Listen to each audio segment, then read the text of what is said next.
Hey folks, how y'all doing? Welcome back. And oh man, in the land of grills, got a request. I've been requested this one for a while now. Tom, can you do a comparison between the Kamado Joe Kettle Joe and the Char-Griller Auto Kamado? And I wanted to make sure I got enough cooks on the Char-Griller Auto Kamado, because I've had this for way over a year now. So I'm very familiar how it operates, but I want to get familiar with this first before I did a comparison between these two. So we're going to do honest comparison between the two of them. In the end, I'm going to let you know which one I would choose. Let's get started. So I guess the first thing to talk about are these both Kamados. So we know that the Char-Griller is definitely a Kamado, double-walled, insulated, shaped like a Kamado. Kettle Joe is kind of like a hybrid. It is not double-walled. It is not insulated. It has a lot of things going on here. This is, I think I described it right when I called it somewhat of a hybrid, because you can remove that center section there, the slow roller, and turn this into a regular grill. But it does have some Kamado type grill things going on. For instance, it has ceramic in it. So let's, you're saying, well, really? If you're not familiar with this Kamado Joe, Kettle Joe, I'll leave the link to both of them, folks. Actually, I'll tell you what, right now, let's take a look at the price between these two, and then we'll start diving into the specifics. All right, from KamadoJoe.com, the Kettle Joe's running $500. I think when I got it when it was first came out, it was $600. So it has come down $100, which is impressing because everything else has gone up. So you know, $500 shows just a few of the features. Remember I was talking about the ceramic? Yeah, we'll look at that. Very unique hinge on there, adjustable hinge. Like I said, there is a lot going on with that grill right there. Now let's take a look at the Char-Griller. All right, so on Chargriller.com, there it is. The Auto Kamado sells for $450. So this is about $50 less than the Kettle Joe. All right, let's get into it. All right, first impressions. I think the most obvious thing is there's two shelves on the Chargriller Auto Kamado, and they do not fold, whereas these do. And as far as storage is concerned, that makes that a lot easier to store than that. It just does.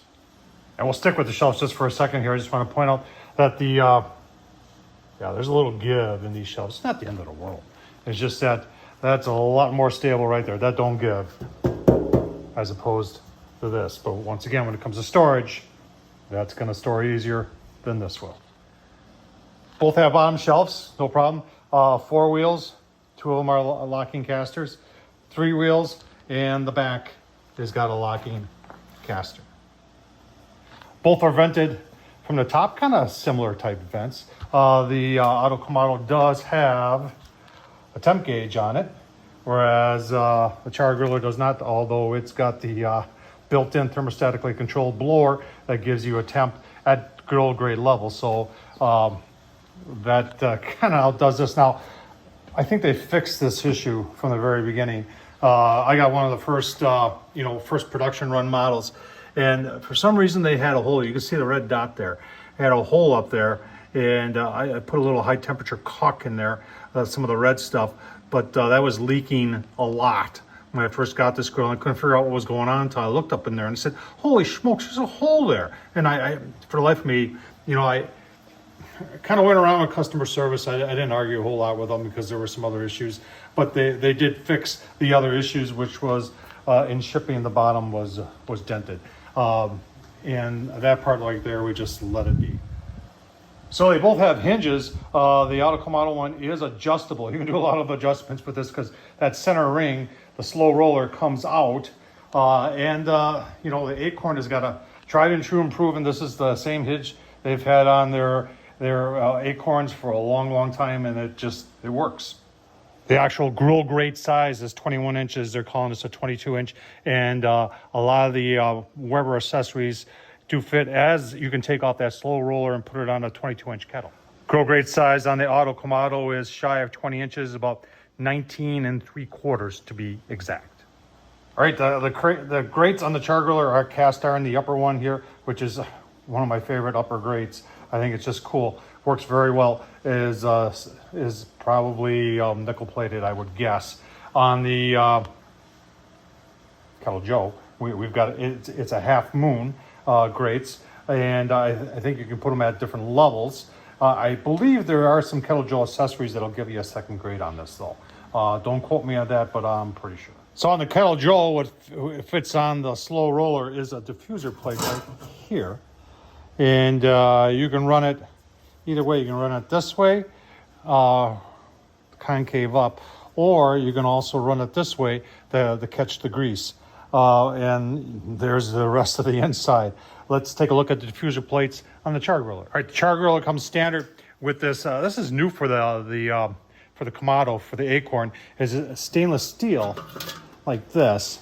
But you can still run the old ones, and I've got a brand new one.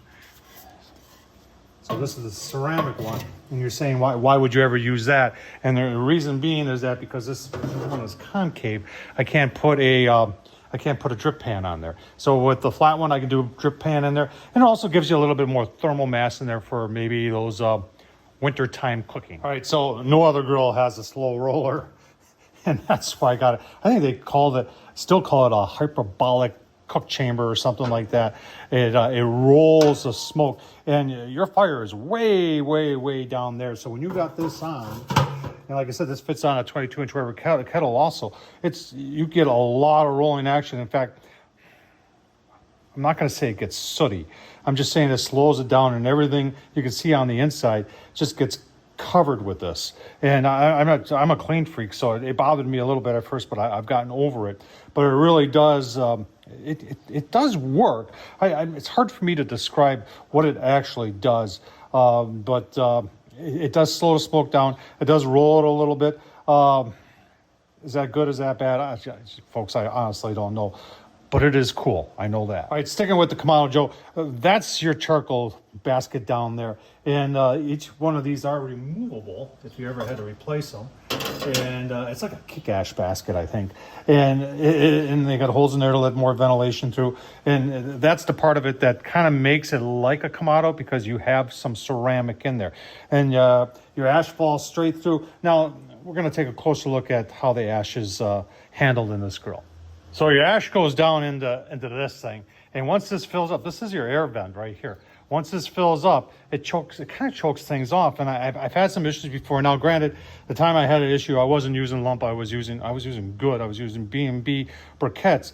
But even still, with lump, it doesn't take a whole lot to block that up. And I wish they would just eliminate that whole thing and do something a little bit different. Almost, I don't know what they would do, but in my opinion, this doesn't work very well. A lot of moving parts and pieces on the Kettle Joe in order to get it down into its grill type position. You've got to, you gotta loosen up this, and then you gotta pull this pin, and then that goes down like that and adjusts. Now, when I first got the grill, I had to do a fair amount of adjustments to get it right. Once I got it right, it seems to work pretty good. But every time you adjust it, you kind of have to take a look, especially when you put it back up and put the slow roller on it. And I did add a gasket to the inside of this grill top just to get it to seat a little bit better with a slow roller. But it does seat. It just takes a little playing around. And that's how the Kettle Joe looks when it's in its grill type position. It is now part of the hybrid where it's just acting like a 22-inch Weber. So you've got the lid there, and you can see it is insulated. And it has this big gasket on there, and it's the same gasket that I believe Akorn's been using for a long time. When I talked before about the Temp Probe, there it is right there. So when it sits down, it sits right at grate level. So you're getting the temp at grate level. And then it locks and gives you a really nice seal. Let's talk about a couple other things on the Chargriller. All right, there's one of the biggest differences right there. Chargriller Auto Kamado comes with a thermostatically controlled blower, folks. No other Kamado comes like that. Can you adapt this one for it? Oh yeah, you can. And some of the cheaper blowers on the market go for a little less than 200 bucks, but you can spend all the way up to 500 bucks on those. And then the price point gets way out of control here. This can do what that does without changing any configurations. We're just setting a temp. And that's a great thing. I also like the cast iron grates. You get a little bit more headroom than you do here, although you've got the slow roller there. So, let's talk about what my choice would be. So what's my choice? My hat's off to Kamado Joe for a company that made nothing but, ceramic Kamados. They come out with a steel version of it. Extremely innovative. I can't, when I saw this grill the first time, I had to have it. When they said hyperbolic cook chamber, I said, whoa, I gotta have me one of those. And even though it's called a slow roller, it's cool. It really is. Now, that can do everything that can for a lot less money, especially when you start throwing in thermostatically controlled blowers, folks. I'll tell you what, double wall insulators, the cast iron grates, the blower, I've done everything on this thing. It works phenomenally well. It really does. Do I wish the shelves folded down? Yeah, I do. But sometimes you got to make some sacrifices. They do make a cover just for this grill, so it fits over that. If you're wondering, my choice, yeah, Chargriller, Auto Kamado all the way. Thanks for watching, folks. I hope this is helpful. Which one of these two would you choose? Tom Horsman at YouTube. Thumbs up, leave a comment, and as always, thanks for watching.